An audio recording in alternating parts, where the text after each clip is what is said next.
ပရင်ကဲဆိုတာကရိုးရိုးအာလူးကြော်တစ်ခုတည်းမဟုတ်ပါဘူး။ဒါဟာ1968ခုနှစ်ကတည်းကတရေစာလောကမှာတကယ့်ကိုတော်လှန်ရေးတစ်ခုပါပဲ။အခုဆိုရင်သူ့ရဲ့အမှတ်အသားဖြစ်တဲ့ကုန်းနီးလိုကွေးကွေးပုံစံရဲ့အဲ့ဒီနာမည်ကြီးဘူးရှည်ဒီဇိုင်းကိုလူတိုင်းနီးပါးရင်းနှီးနေလောက်ပါပြီနော်။ပရင်ကဲကအာလူးကြော်တွေအပေါ်ကျွန်တော်တို့ရဲ့အမြင်ကိုလုံးဝပြောင်းလဲပစ်လိုက်တာပါဒီနေ့ခေတ်မှာဆိုရင်တစ်နှစ်ကိုအမေရိကန်ဒေါ်လာ3ဘီလီယံကျော်ဝင်ငွေရှိနေပါပြီ။နှစ်တိုင်းပရင်ကဲဟာနာမည်အကြီးဆုံးတရေစာမှခက်တစိတ်တွေထဲကတစ်ခုအဖြစ်ဆက်လက်တည်ရှိနေပြီးဈေးကွက်မျိုးနဲ့လူတွေရဲ့အရသာခံတွင်းအစုံအတွက်ဖန်တီးထားတဲ့မတူညီတဲ့အရသာအမျိုးပေါင်း160ကျော်ကိုလည်းပေးစွမ်းနေပါတယ်ဒီအန်ဩစရာကောင်းတဲ့တီထွင်မှုရဲ့နောက်ွယ်ကပညာရှင်ကတော့ Procter & Gamble ကုမ္ပဏီမှာအလုပ်လုပ်တဲ့ဓာတုဗေဒပညာရှင်Frederick Bauer ပဲဖြစ်ပါတယ်။သူကသမယိုးကျအာလူးကြော်အိတ်တွေမှာလူတွေကြုံနေရတဲ့ပြဿနာတွေကိုဖြေရှင်းဖို့စူးစမ်းခဲ့တာပါ။အစီရမ်းများတာလွယ်ကူကျိုးပဲ့ကုန်တာပြီးတော့အိတ်တွေထဲမှာအာလူးကြော်ထက်လေးတော့ဒီပဲပုံများနေတာမျိုးပေါ် Frederick ကသူ့ရဲ့မူလပုံစံမပြတ်ပဲကျွတ်ရွနေမယ်တက်ရက်ထုတ်ပိုးထားနိုင်မယ်အရေးသွေးလည်းအကောင်းဆုံးဖြစ်မဲ့အာနူးကြော်မျိုးကိုဖန်တီးဖို့စိတ်ပိုင်းဖြတ်ထားခဲ့ပါတယ်ကျွန်တော်တို့အားလုံးသိတဲ့အတိုင်းပဲလေသူအောင်မြင်ခဲ့ပါတယ်ပရင်ကဲအာနူးကြော်တွေဟာအမြဲတမ်းစားလို့ကောင်းအောင်ကျွတ်ရွနေတယ်ဘူးထဲမှာလည်းတက်ရက်စီထားပြီးသားဖြစ်တယ်နောက်ဆုံးတစ်ချက်အထိမကျိုးမပဲအကောင်းတိုင်းရှိနေမယ်လို့အာမခံထားတာပါဒါဟာတရေစာလောကရဲ့တကယ်ဖြစ်ရစံတစ်ခုလို့ပြောလို့ရပါတယ်နော်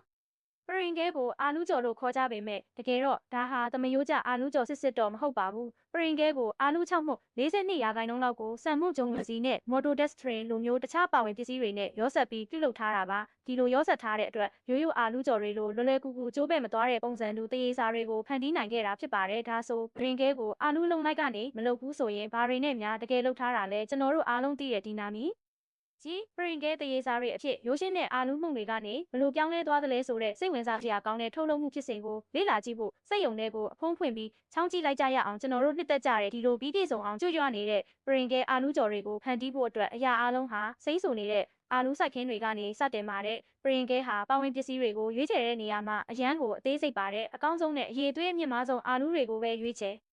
အသုံးပြုတာပါဒီဖြစ်စဉ်ကိုနောက်ဆုံးပေါ်နည်းပညာသုံးထုတ်လုပ်ရေးလိုင်းတစ်ခုမှာစတင်ပါတယ်ဒီနေရာမှာအေယာမဆက်ကြီးတွေဟာအရေးကြီးတဲ့တာဝန်တစ်ခုကိုအပြည့်အဝဆွမ်းဆောင်ရင်းနဲ့လှုပ်ဆောင်နေပါတယ်အဲ့ဒါကတော့အပြီးပြည့်စုံဆုံးအာလူးတွေကိုရွေးထုတ်ဖို့ပါပဲလက်ဆက်ပြီးအရေးသွေးမြင့်တဲ့အာလူးတွေကိုစက်တဲ့ပတ်လန်းပေါ်တင်လိုက်ပြီးရှုပ်ထွေးတဲ့စစ်ဆေးမှုစနစ်တစ်ခုကိုဖျက်ဆီးစေပါတယ်ဒီနေရာမှာခင်မီစင်စာတွေကအာလူးတစ်လုံးချင်းစီရဲ့အရွယ်အစားပုံသဏ္ဍာန်နဲ့အယောင်သွေးကိုတိတိကျကျစစ်ဆေးပါတယ်ပျော့ပြောင်းတဲ့ဆက်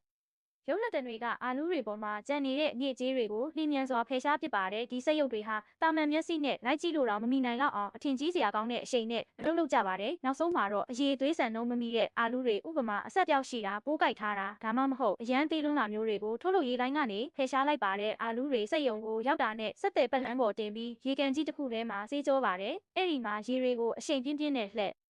ပတ်ပြီးမျက်နှာပြင်ပေါ်ကအညစ်အကြေးတွေကိုဖယ်ရှားပစ်တာပါသေးသေးချာချာတန့်စင်ပြီးတဲ့နောက်မှာတော့အာလူးတွေဟာအခွန်ခွာတဲ့အဆင့်ကိုရောက်သွားပါတယ်။ကပတ်လိုကျန်းတန်းတဲ့မျက်နှာပြင်ရှိတဲ့ဆက်ကြီးတစ်ခုကိုဖြတ်တန်းရပါတယ်။အဲ့ဒီဆက်ကလဲပတ်နေတဲ့အခါအာလူးခွန်တွေဟာပုတ်တိုက်ဖယ်ရှားခံရပြီးအာလူးတွေမကြိုးမပဲ့မပြတ်စည်းစေပဲပြည့်ပြည့်စုံအောင်အခွန်ခွာပြီးသားဖြစ်သွားပါတယ်။အခွန်လေးခွာပြီးသွားရင်အာလူးတွေကိုနောက်တစ်ကြိမ်ထပ်ဆေးပါတယ်။ဒါဟာပိုပြီးတန့်ရှင်းသွားအောင်လုပ်တာတစ်ခုတည်းမဟုတ်ပါဘူး။အာလူးကြော်ရဲ့အယောင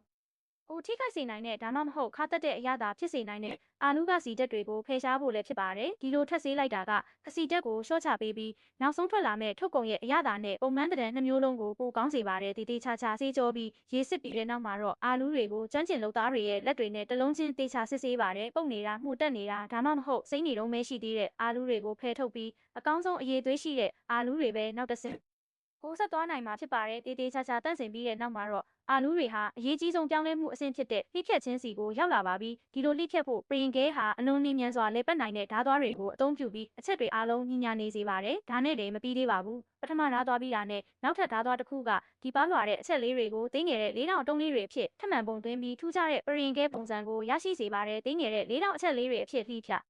်တက်ပြီးတဲ့နောက်အာလူးတုံးလေးတွေဟာအထူးဆက်တဲ့ပတ်လန်းပေါ်မှာခရီးဆက်ကြပါတယ်ဒီပတ်လန်းဟာနင်းနင်းသားသားတုံခါနေပြီးအချက်တွေတစ်ခုနဲ့တစ်ခုပတ်မသွားစေဖို့နဲ့ထုတ်လုပ်ရေးလိုင်းမှာပိတ်ဆို့မှုမဖြစ်အောင်ကာကွယ်ပေးပါတယ်ဒါအပြင်ခင်မီကင်မရာစနစ်ကအချက်တစ်ခုချင်းစီကိုပိုပြီးတေးသေးချာချာစစ်ဆေးပြီးအညစ်အကြေးဒါမှမဟုတ်ပျက်စီးနေတဲ့အချက်တွေကိုဖယ်ရှားပစ်ပါတယ်နောက်တစ်ဆင့်မှာတော့အာလူးအချက်တွေကိုစင်တီဂရိတ်60ဒီဂရီလောက်ရှိတဲ့ရေနွေးဆူဆူထဲမှာ2မိနစ်လောက်ခဏနှမြုပ်ထားပါတယ်အချိန်ခဏလေးလို့ထင်ရပေမဲ့ ဒီအဆင့်ဟာအရန်ရေးကြီးပါတယ်ဒီလိုရေနွေးဖြောတဲ့ဖြစ်စဉ်ကနောက်ပိုင်းမှာရေနွေးငွေ့နဲ့ပေါင်းတဲ့အခါအာနူးတွေပျော့စီစီဖြစ်မသွားအောင်ကူညီပေးပါတယ်လိုအပ်တဲ့အဆင့်ထိကျက်သွားတဲ့အခါအာနူးချက်တွေကိုချုံးမွေ့တဲ့မုံနစ်လိုမျိုးအရောအနှော့အဖြစ်ကျိတ်လိုက်ပါတယ်ဒီရောအနှော့ဟာလုံးဝချုံးမွေ့ပြီးအဖို့အထစ်တွေကင်းစင်နေဖို့အရေးကြီးပါတယ်ဒါမှအရသာရှိတဲ့ပရင်ကဲအာနူးကြော်တွေဖန်တီးမဲ့နောက်တစ်ဆင့်အတွက်အဆင့်သင့်ဖြစ်မှာပါအခုတကယ်ကိုမျက်လှည့်ပြတော့မဲ့အချိန်ရောက်ပါပြီကြိတ်ချေထားတဲ့အာနူးတွေဟာမယုံနိုင်စရာပြောင်းလဲမှုတစ်ခုကိုဖျက်ဆီးရတော့မှာပါဒီရောအနှော့ကိုကြီးမားတဲ့လဲပတ်နေတဲ့ဒရန်6ခန်းဆက်ထဲကိုထည့်လိုက်ပါတယ်ဒရန်ကလဲပတ်နေတဲ့အခါအပူချိန်မြင့်မြင့်ပေးလိုက်တာကြောင့်ရေနွေ့တွေဟာနှင်းမြန်စွာအငွေ့ပြန်သွားပြီးအရောအနှော့ကိုစက်ကူလိုပါလွှာတဲ့အာနူးမုံပြားကြီးတွေအဖြစ်ဖိသိပ်လိုက်ပါတယ်ဒီဖြစ်စဉ်ဟာအာနူးရဲ့တဘာဝအရသာနဲ့အရေးသွေးကိုထိမ့်သိမ့်ပေးုံတင်မကပဲနောက်ထပ်အရေးကြီးတဲ့အဆင့်ဖြစ်တဲ့တိကျသေးကြတဲ့ကြိတ်ခွဲမှုအတွက်လည်းပြင်ဆင်ပေးပါတယ်ဒီ6ခန်းထားတဲ့အာနူးမုံပြားကြီးတို့ဒီကိုအလွန်နူးညံ့တဲ့အာနူးဖက်သေးသေးလေးတွေအဖြစ်ကျိတ်လိုက်ပါတယ်ဒါဟာပရင်ကဲကိုအရန်ထူးခြားစေတဲ့လျှို့ဝှက်ပါဝင်ပစ္စည်းပါပဲကျွန်တော်တို့အားလုံးသိကြပြီးနှစ်သက်ကြတဲ့ပုံစံကွေးကွေးလေးနဲ့ပရင်ကဲအာနူးကြော်တွေကိုပုံဖော်ဖို့အတွက်အသုံးပြုတာဟာဒီအာနူးဖက်လေးတွေပဲဖြစ်ပါတယ်အာနူးမုတ်နှစ်အရောနှောကိုလဲပတ်နေတဲ့ဒရန်ထဲမှာအချောက်ခံပြီးပါလွှာတဲ့အပြားတွေဖြစ်အောင်လုပ်ပြီးတဲ့အခါနောက်ထပ်အရေးကြီးတဲ့အဆင့်ကတော့ပရင်ကဲရဲ့ထူးခြားတဲ့ကြွေးရောက်မှုရဲ့အခြေခံဖြစ်တဲ့ပြီးပြည့်စုံတဲ့အာနူးဖက်လေးတွေဖန်ဒီကိုပါပဲဒီပါလွှာတဲ့အာနူပြားတွေကိုအထူးချိတ်ဆက်တစ်ခုလည်းထည့်လိုက်ပါတယ်ဒါပေမဲ့ထက်ရှားတဲ့ဓားသွားတွေနဲ့ဖိဖြက်မယ်လို့ခင်ဗျားထင်ထားသလိုမဟုတ်ပါဘူးဒီနေရာမှာတော့ကြီးမားတဲ့ဓားသွားတွေကိုညင်ညင်တာတာနဲ့ညီညာညာလက်ပတ်နိုင်အောင်ဒီဇိုင်းထုတ်ထားတာပါရည်ရွယ်ချက်ကတော့ဒီပြားတွေကိုတိကျတဲ့အရွယ်အစားနဲ့အထူးအပါရှိတဲ့အဖက်လေးတွေအဖြစ်ဖိဖြက်ဖို့ပါပဲဒါမှအမှုတွေဖြစ်မသွားစေဖို့နဲ့အရန်ထူမသွားစေဖို့တေချာစေမှာဖြစ်ပါတယ်နောက်တစ်ဆင့်ကတော့ပရင်ကဲကိုအရန်ထူးခြားစေတဲ့လျှို့ဝှက်ချက်နည်း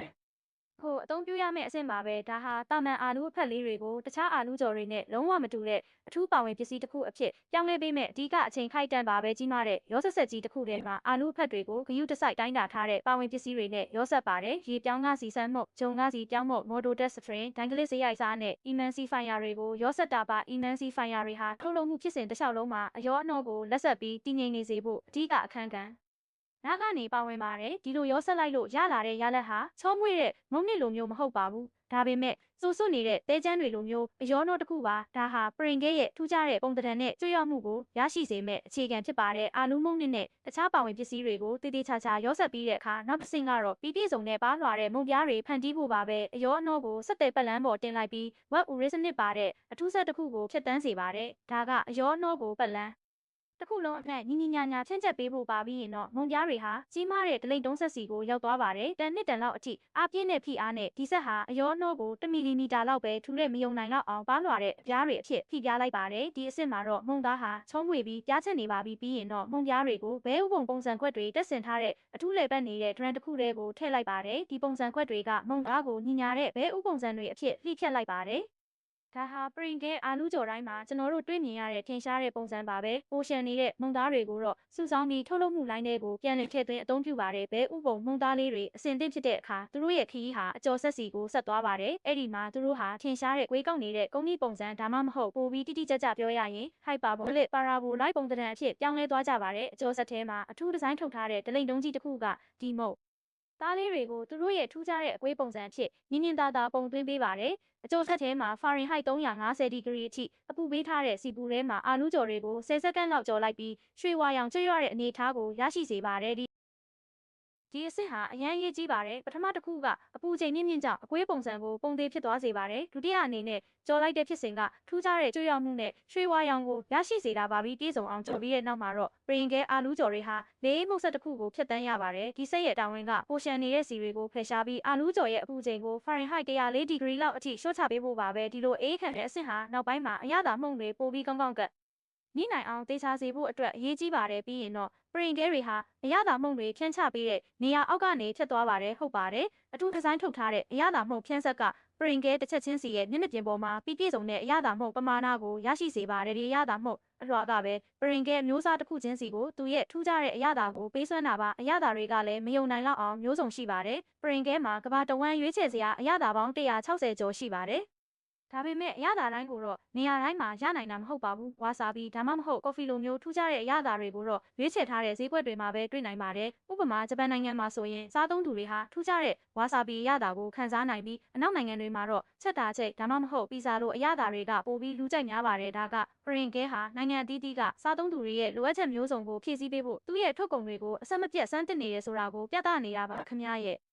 အကြိုက်ဆုံးအရသာကဘာများလဲကိုမင်းမှာလွတ်လပ်စွာမျှဝေသွားနိုင်ပါတယ်နော်ပြီးပြည့်စုံအောင်အရသာဖြူပြီးတဲ့နောက်မှာတော့ပရင်ကဲတွေဟာခရီးဆက်ကြပါတယ်သူတို့ရဲ့ထူးခြားတဲ့ဝေးပုံတံကြောင့်အာနုကျော်တွေဟာအလိုလျောက်တစ်ခုပေါ်တစ်ခုတက်တက်ရဲစီသွားကြပါတယ်ဒါဟာထုတ်ပိုးမှုအတွက်ပြင်ဆင်ရမှာအဓိကအားသာချက်တစ်ခုဖြစ်ပါတယ်နောက်တစ်ဆင့်ကတော့တင်းကျပ်တဲ့အရေးသွေးထိန်းချုပ်မှုစစ်ဆေးခြင်းပါပဲသူတို့ဟာပရင်ကဲတစ်ချက်ချင်းစီကိုတိတိကျကျစစ်ဆေးပြီးကျိုးပဲ့နေနိုင်တဲ့အချက်တွေဒါမှမဟုတ်ချ